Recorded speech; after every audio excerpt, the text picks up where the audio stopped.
husband held the scheming woman in his arms while tenderly holding his wife's hand, because he knew his blind wife couldn't see his betrayal. So he used her birthday party as an excuse and wrote the other woman's name on the cake. He made his wife look like a fool in front of everyone, but he never imagined his wife had regained her sight 7 days earlier. And when she excitedly tried to tell him first, the husband gave her a shocking surprise instead. She never expected the man who swore to protect her for life would betray her right after she lost her sight to save him. Even so, she didn't expose him. She did it because she wanted to watch him trample her love and freely fool around for 7 days, since only then would he remember these 7 days with unbearable regret after she left. Then the scheming woman said she was thirsty and told the wife to pour her water. The wife didn't expect them to flirt right under her nose, and the husband kept pretending to be affectionate while using her like a servant to please the other woman. For a moment she grabbed a knife and really wanted to end him, but she couldn't throw her life away for people like them. She could only swallow her anger listening to his awful lies while they enjoyed themselves in front of her. Then the sound of a shattered wedding photo brought the husband in. He hurriedly asked what happened. Looking at his betrayal and fake concern, she coldly said she bumped into it. He sensed something was off and her face looked unusual, so he worriedly asked if she had a fever,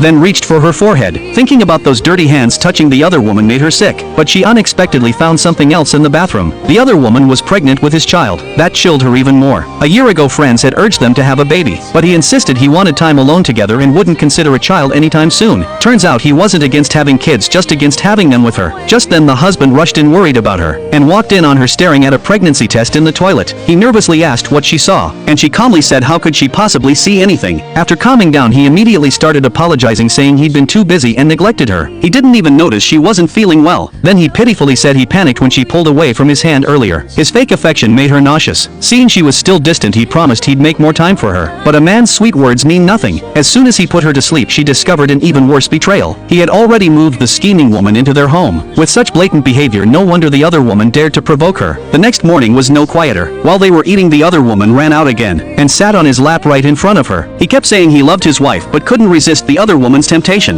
The scheming woman looked at the blind wife feeling smug, then went back to the bedroom to wait for him. He planned to finish eating with his wife before going to her, but once he saw the flirtatious photo she sent, he couldn't wait to leave. Before going, he repeated his promise to make time for her in a few days. Little did he know he'd never get the chance. When the birthday party ended, his wife would make sure he regretted everything, but clueless, he still enjoyed being loved by 2 women. He thought as long as he hid it, she'd never know and he could enjoy the thrill forever. But he didn't know the scheming woman had already told his wife everything to provoke her. Faced with the other woman's taunts, the wife hit her where it hurt, saying if she refused to divorce, then the other woman would always live in the shadows. But before the scheming woman could snap, he rushed back. So she switched tactics to disgust the wife, then used him to help prepare the birthday party, and openly flirted with him in front of everyone. The crowd looked at the wife with mocking eyes. Everyone treated her like a fool. Only she knew that to destroy him, she had to let him go mad first. So when he made up another lie to sneak off with the other woman, she kept pretending to be blind, until the cake cutting, when she gave the lead mocker an intentional look.